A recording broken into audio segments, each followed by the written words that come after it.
Mayor Coos, Here. Miss Lorenz, Here. Miss Harris, Here. Mr. Byers, Here.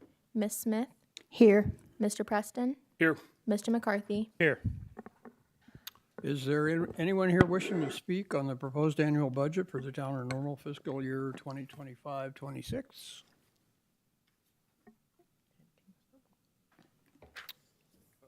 Yep. Thank you. Quick statement if I can. My name is Kent King Nobles. My wife Kathy and I reside on Butterfly Drive in Eagles Landing, and also are pastors at First United Methodist Church and Morning Star United Methodist Church, both in Normal. I want to thank everyone for the public service and for the hard work on the budget. I know I'm projecting here, but it seems like to me working on budgets is not the funnest part of anyone's job, and maybe that's especially true this year. I also, what I really wanted to add to is just express a little sadness over something that's not in the budget this year. My understanding is that we were not able to put any funding in the budget for the sustainability office. It seemed like just a few days ago that we were here passing the sustainability report. A lot of support for that proposal. Goal number one of that report, of course, is to create the sustainability office. So I understand there are complexities. I guess to me what this means is that all of us, you as a council, our town staff, and all of us as citizens are going to need to work just a little bit harder this year to make sure that sustainability is prioritized and that we're moving ahead in these areas. I know staff has already started some new initiatives, and I'm grateful for that. I appreciate that time and energy. I'd also like to say I'm concerned about some things coming out of the federal government and what some of those freezes or funding cuts might mean for us here locally. So that's something that I'm going to be paying attention to. Lastly, I'd say that I'll be praying and working this year with hope that we'll be successful in getting the sustainability office in the budget when we come here next year. Thank you. Is there anyone else wishing to speak on the proposed annual budget for the town of Normal fiscal year 2025-26? And I'm required to ask this 3 times. Is there anyone wishing to speak on the proposed annual budget for the town of Normal fiscal year 2025-26? Motion for adjournment. So move. Second. Please call the roll. Do we adjourn? Miss Lorenz, Here. Miss Harris, Aye. Mr. Byers, Aye. Miss Smith, Aye. Mr. Preston, Aye. Mr. McCarthy, Aye. Mayor Coos. Aye. The public hearing is closed. Call to order a meeting for the Normal Town Council for March 3rd, 2025. Please call the roll. I'm here again. Mayor Coos, Here. Miss Lorenz, Here. Miss Harris, Here. Mr. Byers, Miss Smith, Here. Mr. Preston, Here. Mr. McCarthy. Here. We'll begin with the Pledge of Allegiance.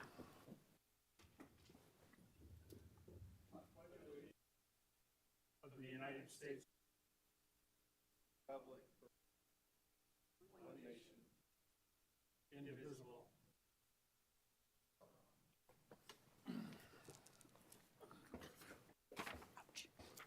We do have 2 public commenters at the beginning of the meeting. The first is Hannah Johnson.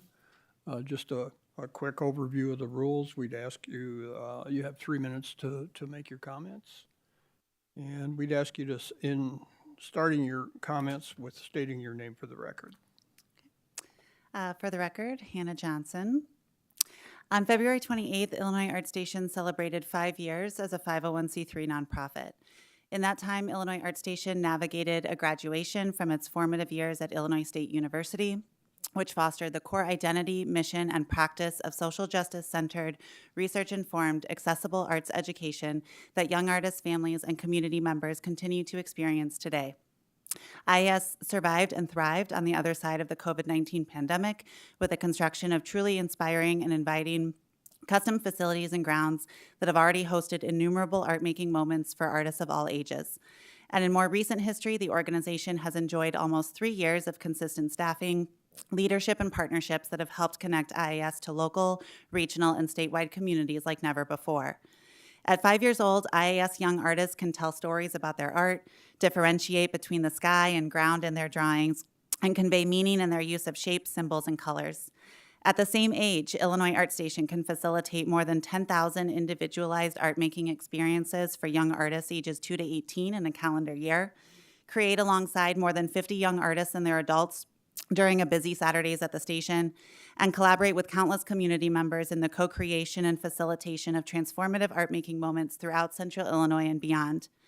And at 5 years old, IAS can enter into a mutual partnership with an aligned entity that will help ensure that tens of thousands more young artists and families from all neighborhoods and backgrounds are transformed by their experiences with Illinois Art Station and its fellow creative partners in Normal and elsewhere. Illinois Art Station may embrace its Illinois moniker, but we have always been a committed collaborator, friend, and resident of the town of Normal. IAS engages with young artists and families every day through activities created specifically for the Children's Discovery Museum Art Studio, uptown festivals and events like Sweet Corn Circus, Sugar Creek Arts Festival, Holy Moly, and the Haunted Trail at County Link Amphitheater wouldn't be the same without hands-on art making with IAS. Unless we forget the memorable afternoon with Stars of Sesame Street at the Normal Theater that solidified an everlasting kinship between IAS and the voice of Abby Kadabi, or Normal Public Library, who has been with IAS and its ITZY artists every brushstroke along the way when IAS didn't have a studio of its own and since. Not to mention approximately 40% of young artists who participate in on-site pay-what-you-can classes at Illinois Art Station reside in Normal. Illinois Art Station has never shied away from acknowledging the numerous milestones that have shaped its narrative and informed its identity as a youth arts education nonprofit founded by a professor of developmental psychology with a mission to provide young artists and families from all neighborhoods and backgrounds with transformative experiences in the visual arts. This is yet another milestone that will empower IAS to continue to create and grow alongside its young artists for many years to come. Thank you for affirming with your vote that art is normal. Our next speaker is Seth Wheeler.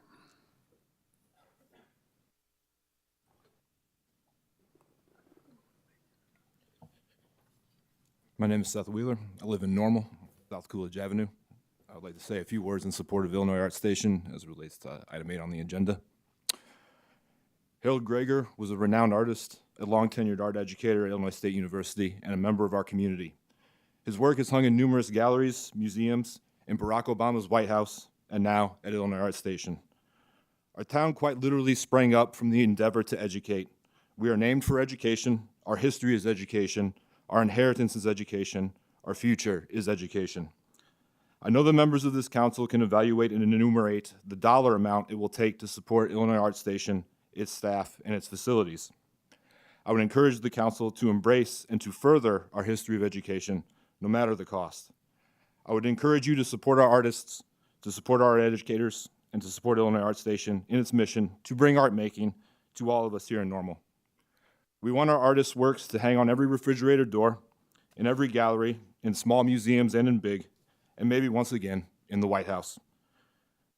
I will end by echoing some sentiments of the late, great ODB. Illinois Art Station is for the children. They teach the children. Money is good, but Illinois Art Station is the best. Thank you. We moved to the omnibus agenda items that will be taken with one vote unless a council member would like to pull an item for discussion. Ms. Smith?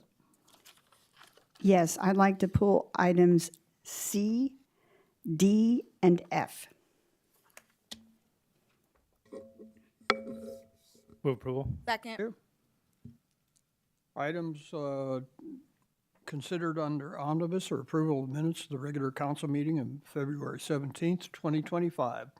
A report to receive and file Town of Normal expenditures for payment as of February 26, 2025. A resolution to award the bid for water main and service line materials to Ferguson Water Works in DeKalb, Illinois. And that's it. Please call the roll. Ms. Lorenz, Aye. Ms. Harris, Aye. Mr. Byers, Ms. Smith, Aye. Mr. Preston, Aye. Mr. McCarthy, Aye. Mayor Coos.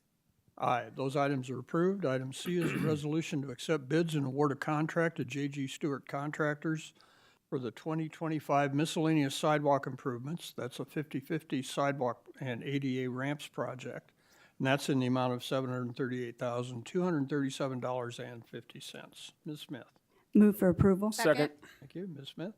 Yes, I had asked some questions about this in terms of where citizens might look for information on the specific projects that will be undertaken, because I had contacted and searched through the dashboard and didn't see anything there, and I believe Ms. Reese was able to tell me what is on the dashboard for these projects. Right, and by dashboard, you mean the open data portal on our website, where if you click on the kind of the project on the right-hand column, you can talk about, or you can see sidewalk contract, and if you click on it, it just shows basically Uptown Station.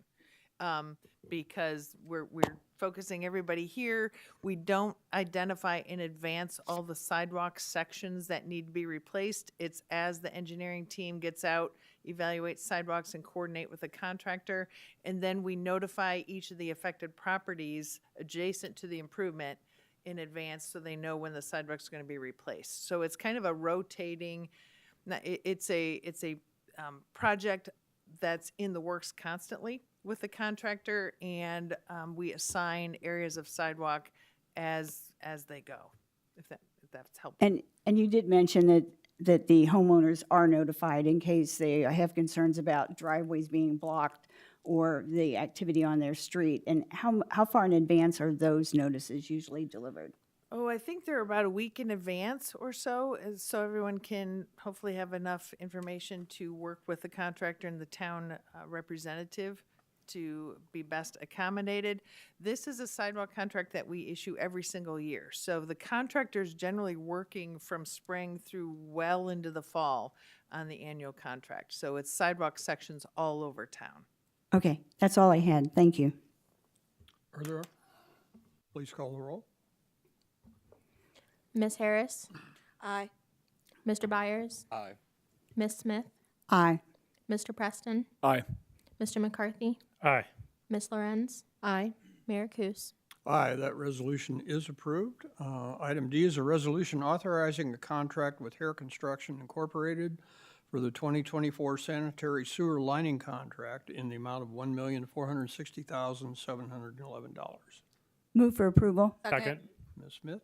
I had simply wanted to have on the record the percentage of completion, because I understand that the contract work is an ongoing project. And I believe in response to that question, Ms. Reese, you told me it was 8% of all of the sewer lining? 8% of our sewers, yes, that's correct. So we're making progress, but there is still a lot of sewer mains that are going to be in line to get contracts as we go. So this is a long-term initiative. Well, that kind of puts that in perspective, doesn't it? Thank you. Further on this item? Please call the roll. Mr. Byers, Aye. Ms. Smith, Aye. Mr. Preston, Aye. Mr. McCarthy, Aye. Ms. Lorenz, Aye. Ms. Harris, Aye. Mayor Kus. Aye, that resolution is approved. We have a resolution authorizing the execution of a contract for the supply of electricity for the town's electric aggregation program for residential and small commercial retail customers. Move for approval. Second. Ms. Smith? And on this issue, I had raised the question of, for homeowners that have solar panels, whether or not they might be interested in this aggregation program, or because they have the solar panels and may have made agreements with a particular power company, are they candidates for participating in this aggregation program? All right, that's a little more complex answer, or complex question regarding solar panels. So I'm going to quote the staff member who provided me information. It depends on how their electric meter is set up. If their meter is classified as net metering with Ameren, then they are not automatically enrolled in the aggregation program. Net metering is where Ameren gives the customer a credit for every kilowatt generated. If the customer is not on net metering, let's see, using the solar for battery backup or not otherwise receiving a credit from Ameren, then they will be enrolled. The solar panels won't affect their aggregation rate. So, even though they may have had that net metering with Ameren, is it an option then for them to still participate in the aggregation? Well, I think so. It'd be for the times that they're not using their solar power, that it would reflect the rates that they're being charged. for Okay, usage. thank you. Further on this item? Please call the roll. Ms. Smith, Aye. Mr. Preston, Aye. Mr. McCarthy, Aye. Ms. Lorenz, Aye. Ms. Harris, Aye. Mr. Byers, Aye. Mayor Kus. Aye. That resolution is approved. That concludes our omnibus. First item on, or the only item on general orders is an ordinance adopting the operating and capital investment budget for the town of Normal for fiscal year 2025, 2026. Move approval. Second. Thank you. Ms. Reese, I think you have some opening comments. Yes, thank you, Mayor and Council. I do want to start just by thanking the entire leadership team who worked diligently to put this budget document together, particularly thanking the Finance Department and the exceptional staff there who helped lead this initiative. Council certainly is aware that 1 month ago, we met with you to review the proposed budget. We're now presenting you the final budget, and I believe Mr. Hune has presented council with a very thorough report in your council packet that explains what has changed since the proposed budget that you saw a month ago. If you have any questions, I can certainly respond to those specific questions. But the highlight, I guess, of this budget, first of all, I'm very proud of it. I'm always proud of the budget we present to you because I think it's a reflection of the town's diligence in working toward our goals and our financial strengths. This particular budget document had some challenges, as we shared with you previously, in regard to some concerns with our revenue streams. But we are meeting all of our general fund financial targets in this proposed budget.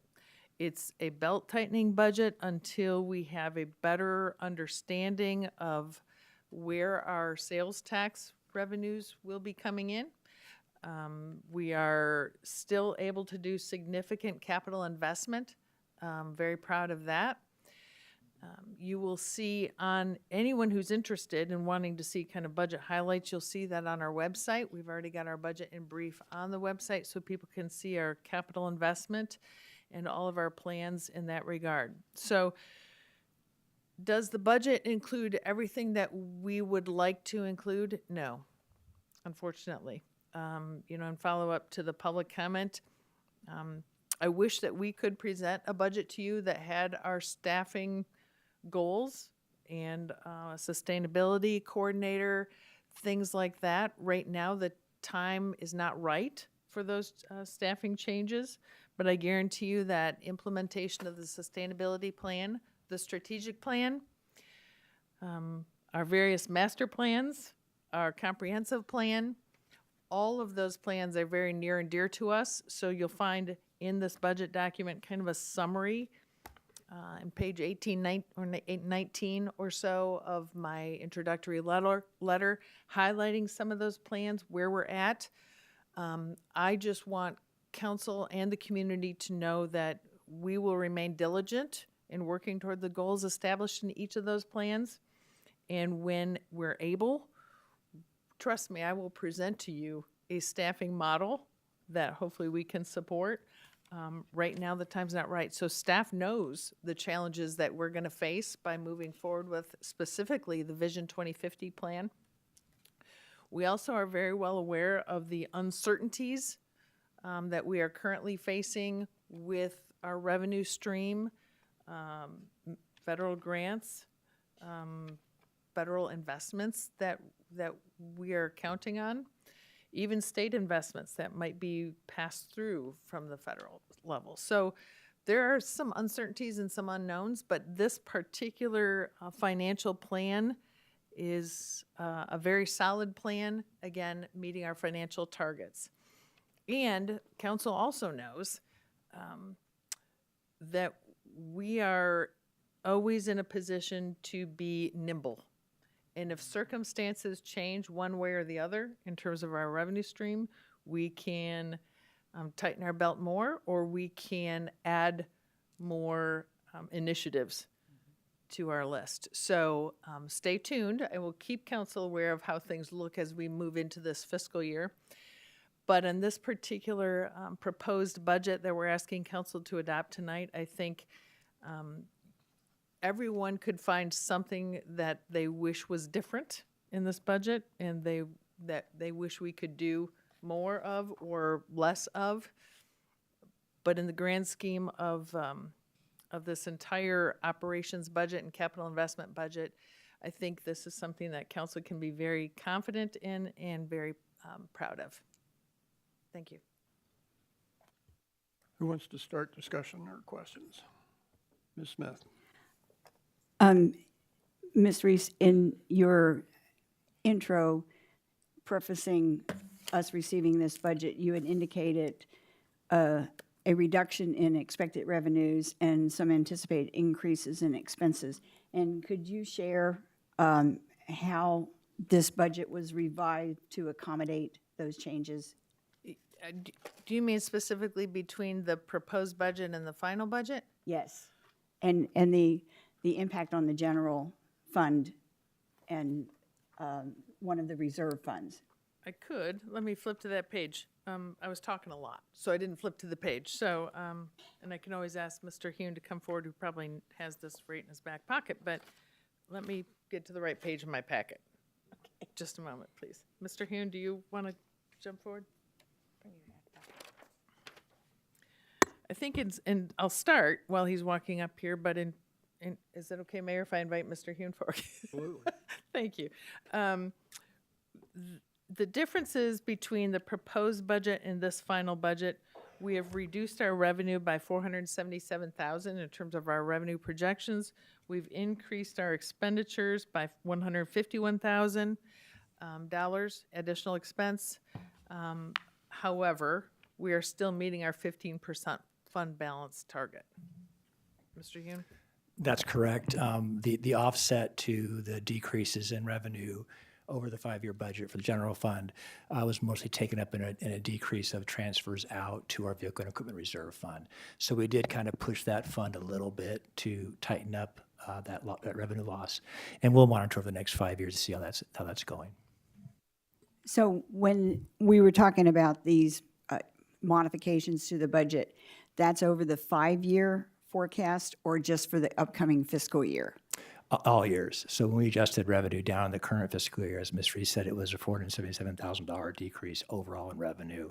And that impacts all out years. So we adjusted all of our base down for all the revenues that were impactful over that 5-year period. So that we had to also balance all 5 years with essentially a decrease in transfers to the vehicle reserve. So it was handled by reducing the reserves, but not necessarily changing any of the planned expenditures for the upcoming fiscal year. Correct. Okay, thank you. Right, and I will jump in and remind council, while we present every year to you a 5-year budget, council's action only is for fiscal year 25-26. Mr. Byers? Thanks, Mayor. Thanks, Ms. Reese, Mr. Hune, and all of staff for putting the budget together. And just kind of making a general thought or comment is, I think that looking at this budget just reminds me of how important it is that economic development is a big priority for us. When we are able to both grow our metaphorical economic pie and also diversify our economic pie, that helps us to have more stability in years, or maybe we have to draw back, or we have some drawbacks on revenue from certain sources. So just saying out loud that I hope that's something that we're thinking about. I know it is a big priority of ours, not saying it's not, but just want to say out loud that I think it's important that we keep economic development at the very top of the list, because that's going to fix all of the problems, whether that's relief on the tax side for residents, or whether that's being able to make more investments. Economic development helps all those problems. So just hope that we keep that in mind. Thanks, guys. Point well taken, Mr. Byers. You're spot on that. Ms. Lorenz? Thank you. A good tee up for one of my questions. I'm going through my notes from last month or 2 months ago when we had our work session. Was economic development one of the areas that we trimmed a bit? Yes. Okay, by how much? And what's left? We had set aside $2 million over a couple of years in economic development, and we eliminated that as part of this budget process. So all 2 million is gone? Yes. Yeah, that was set aside as just unallocated dollars. We just had them available to Correct. support specific projects. So that's why we're working on finding other solutions depending on project-specific solutions. So in light of what Councilmember Byers just said, how do we reconcile that? If economic development is, as I think he appropriately stated, important, what's our path forward? Sure. Again, it's project-specific initiatives. One example I will share is the recent support of a residential development, which is linked toward economic development, but our investment, what we agreed to was waiving fees, development fees. That's lost revenue. That's not an expense. So considering potential additional TIF districts, things like that. So we've got other tools in our tool belt rather than just a pile of cash. When the pile of cash is what we had in the current adopted budget. For now, that's one of the belt tightening, and then we'll see what comes up and how we can be nimble and react. So, Okay. May I continue with a couple other questions? When we spoke last time, I asked about what we were putting in the budget for the underpass project. Do you have an update on that? I do not. Did it stay the same? No, it stayed the same from a month ago, and we'll amend down the road as we have our direction finalized. And I believe that's 27 million?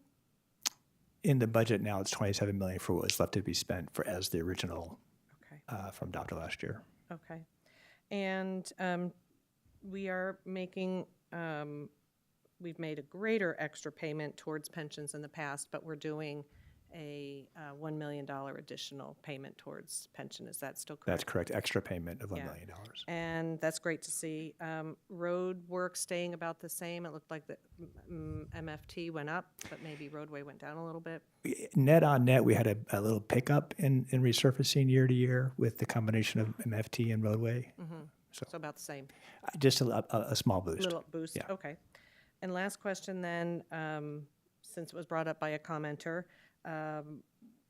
what are we going to do with respect to the sustainability plan? Obviously, we're not identifying a staff person for it, but can you speak to that a little Oh, bit? sure. Happy to. We've already identified the internal sustainability committee of representatives of various departments that have already met to determine first the metrics that we're going to use to track how we're moving forward on the plan, and then second, what the low-hanging fruit is in the plan that we can get started on in 25, 26, and then prepare for in our budget cycle for 26, 27 and beyond, which before we know it, we'll be talking about fiscal year 26, 27. Staff starts working on that in July and August. So we have already started our internal initiatives. Each department is going to pick up on how to move that plan forward.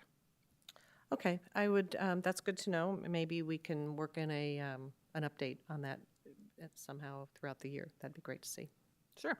I think what we're also planning to do is show council, and each of your council reports, we highlight your specific action on that council report and how it links to one of our plans, comprehensive plan, et cetera. So we will be adding the sustainability plan to that list. So you'll see every council action item and how it links back through an icon that is specifically identifying that it links to a section of the comprehensive plan or specifically the Vision 2050 sustainability plan or even your strategic plan. So we want to visually show you that we are making progress. And then, of course, we will be tracking our metrics. And so we know our baseline. What are we doing today in terms of, for example, I'm going to call Parks and Rec out in terms of tree canopy. Where are we at with tree canopy? And then how are we tracking, what's our baseline metric? And then how many trees did we get planted on public property? How did we support and advance tree plantings on private property? And then how is that changing our tree canopy?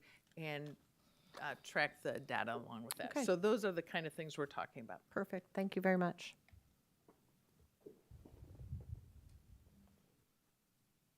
Mr. Preston, go right ahead. Yep. Thanks, Mayor. I will first echo the sentiments shared by others about the importance of economic development. I do believe that probably all of us at this table, and perhaps all of us in this room, understand and accept, in general terms, the importance of economic development and economic growth as it impacts so many other things, especially in light of this conversation, our town budget.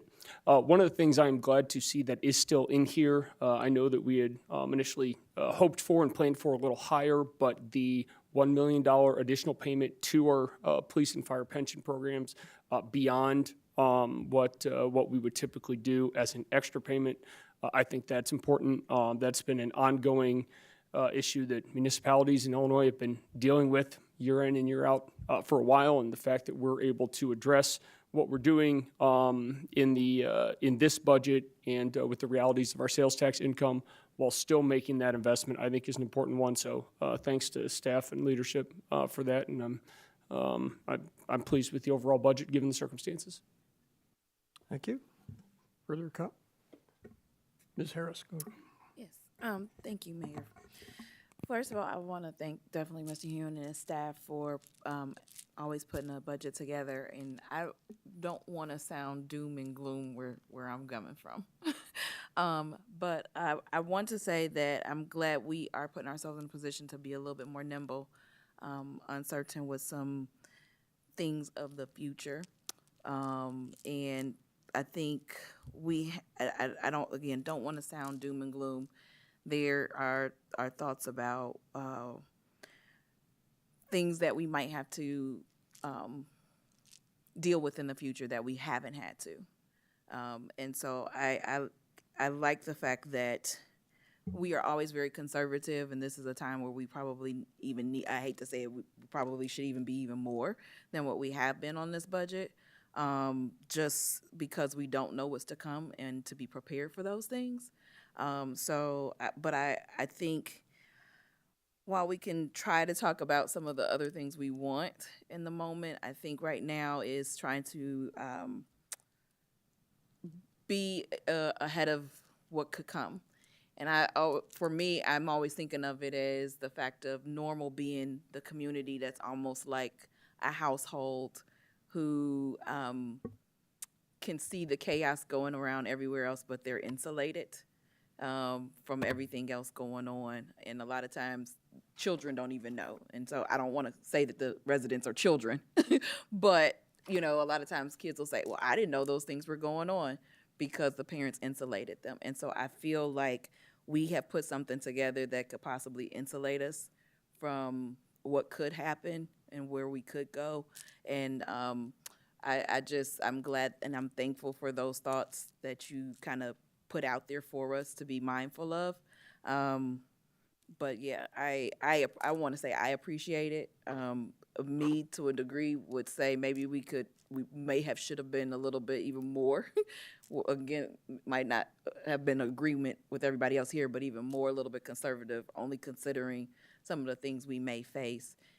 As Ms. Reese has stated, grant cuttings and things of that nature. I won't say too much, but just knowing those things that could come and us being prepared, but while we're still maintaining our business, like taking care of pensions, maintaining our infrastructure. So I just have to say thank you for that, and definitely being mindful as we move forward.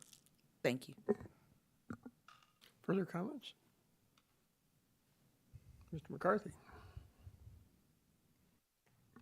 Thanks, Mayor. Start off by echoing thank you, Ms. Reese, to you and Mr. Hune, your staff, and all the town staff that worked on bringing us a budget that tightens the belt effectively without hurting the job that this government needs to do in providing services and programs and operations that our community relies on. I'd like to call out that, as you've heard, this budget involves some cost cutting, of course, based on forecasted decrease in some revenues. But it also relies upon a spending down of some reserves and contingency funds. And that's an important point to bring out, I think, is that without those reserves and contingencies, we'd be looking at a much different budget approach, I think, this year.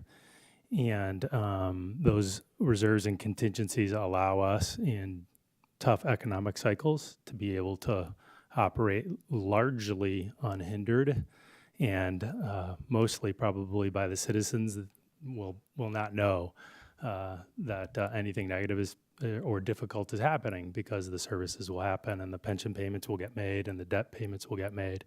The water will happen and the sewers and all the things that you've come to rely on in the town of Normal will happen as a result of that. So I'd just like to call that out, that the conservative budgeting practices of this town that's historically gone on and continues to go on today is on display right now. That we're able to do what we're doing is as a result of that budgeting, those budgeting practices.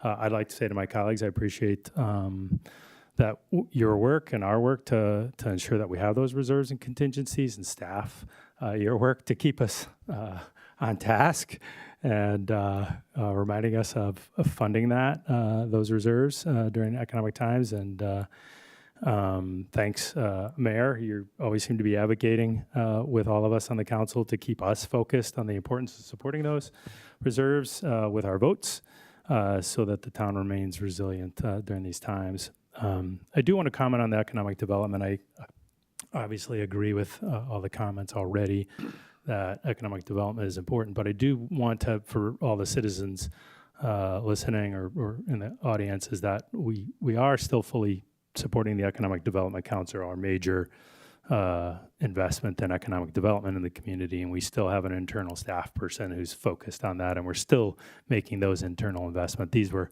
extra non-allocated funds that we're cutting out of the budget this time. So rest assured, we're still investing in economic development as part of this budget. Thank you. Thank you. Further comments? I'd just like to take a moment and thank town staff. You always deliver a thoughtful, well-considered budget to us in balance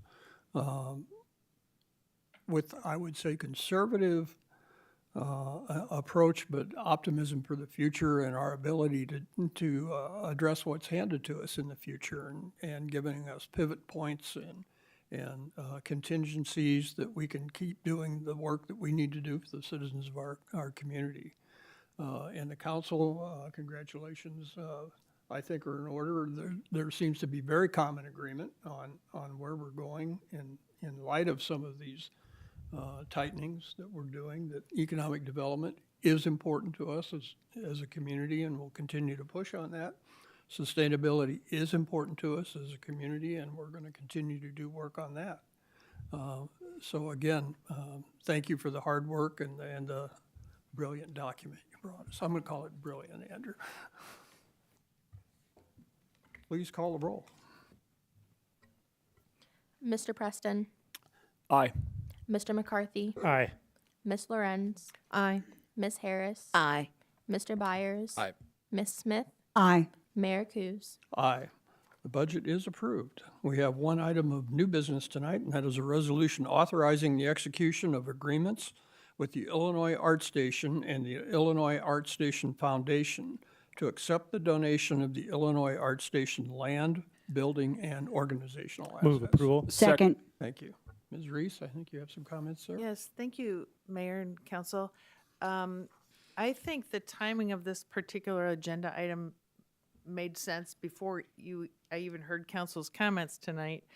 When we talk about economic development, one of the keys to successful economic development is having a community where people want to be. And in order to have a community that supports business, and where businesses want to grow and hire people and where people want to live, it relies heavily on the kind of community that we're interested in providing. One that advocates for and promotes arts, culture, quality of life. And this next agenda item that we're going to ask council to support is definitely a puzzle piece that will help us continue to advance on the economic development side of things. I regularly, when I speak to folks, tell them that investing in our infrastructure and doing our capital investments is critical to having strong sewers, water mains, roads, sidewalks. That's all very, very important stuff, but it's not what you think about when you think about places that you like to visit. And the places that you like to visit are all about the experience and the quality. So I'm going to, first of all, thank staff for taking the lead on this. Assistant City Manager Jenny Keir was the primary coordinator of this particular action item, and so I've asked Jenny to do a brief presentation to tell council about what this item is. So, thank you, City Manager Reese. So I'll start by providing just a little bit of context for how we got here.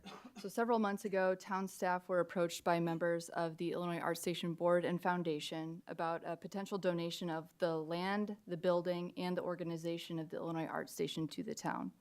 As Ms. Johnson shared during her public comment just a moment ago, and if you're not aware, the Illinois Art Station's programming focuses on providing visual art education to children and families.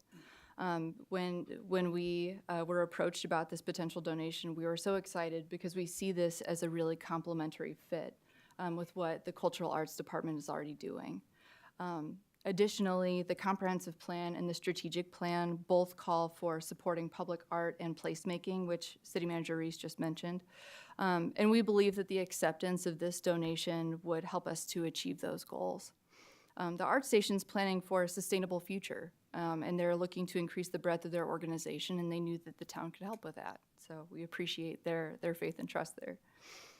The agreements that are before you tonight would commit the town to maintaining the Illinois Art Station programming for at least 75% of programming time for a period of 20 years.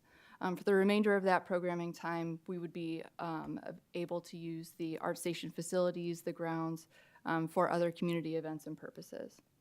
Additionally, we would be committing to retaining that property as a community space for at least 70 years. I will also note staff has had the opportunity to really thoroughly review the Illinois Art Station financial records. IAS as an organization has been very open and transparent during that process, so we appreciate that. The agreements that you're considering for approval tonight have been created and reviewed by town staff and the IAS Board and Foundation. I'd just like to mention that IAS staff members and members of the IAS Board and Foundation are with us tonight, so thank you for joining us.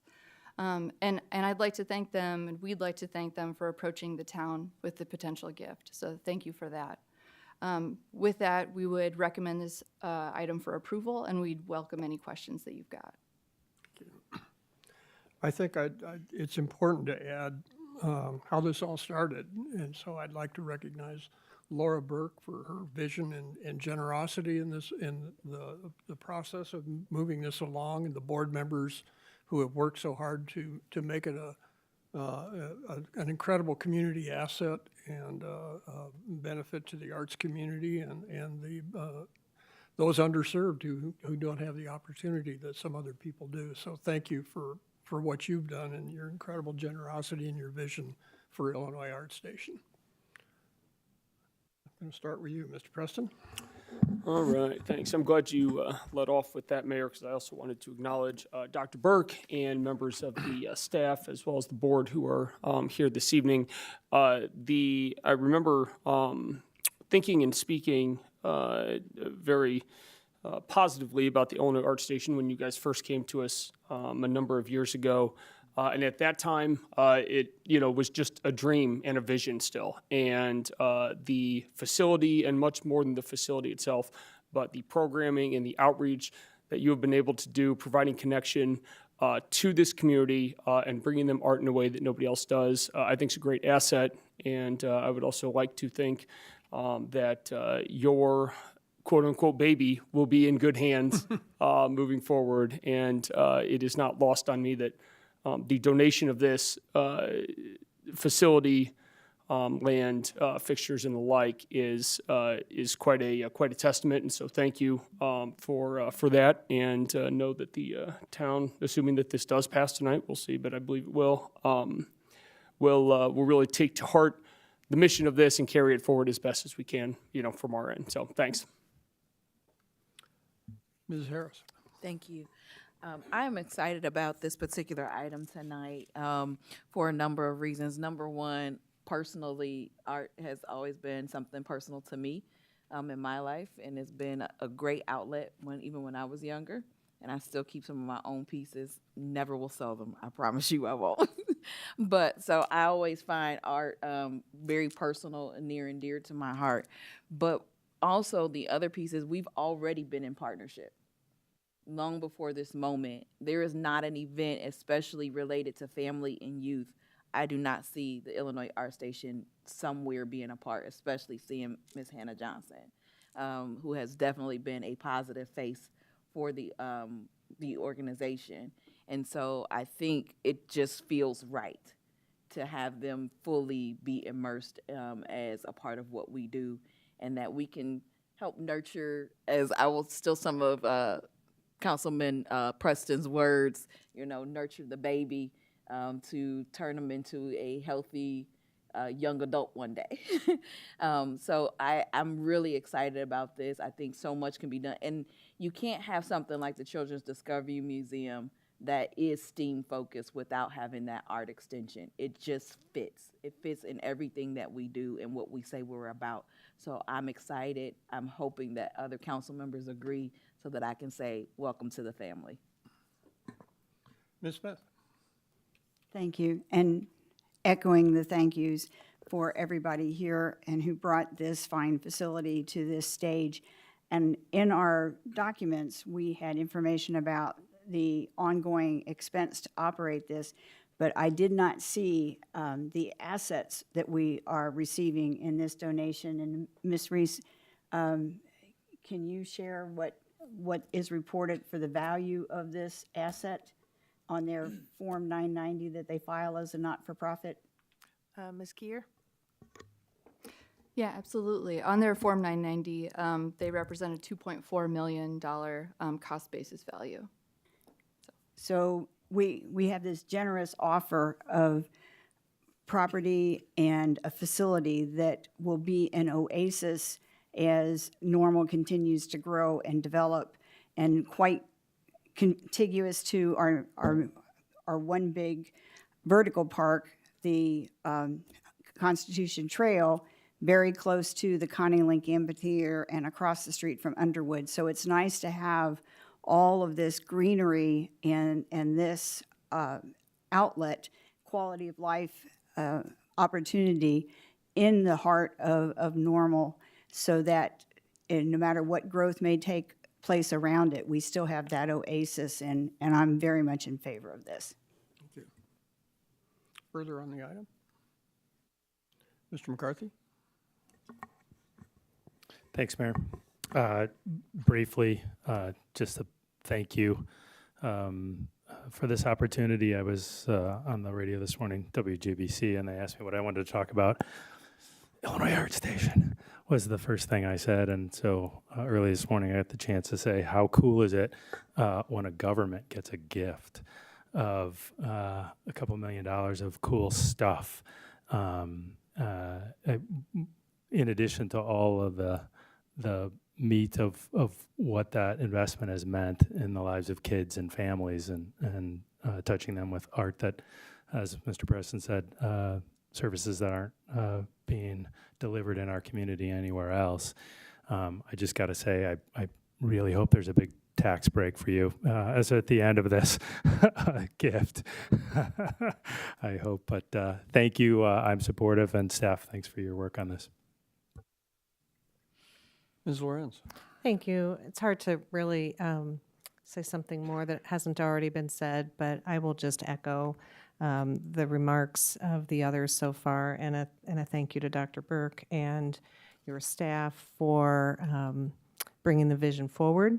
And I think this is a great addition, as City Manager Reese already said, about a wonderful complement to our Cultural Arts Division. So excited to see where this will go. Please call the roll. Mr. McCarthy, Aye.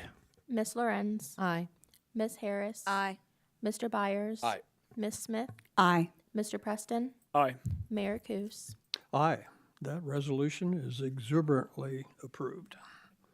That concludes our business tonight. We do have one public commenter before we take a motion for adjournment or concerns, and that is Nate Anderson. So, Mr. Anderson, if you'd come forward, again, just state your name for the record, and you have 3 minutes.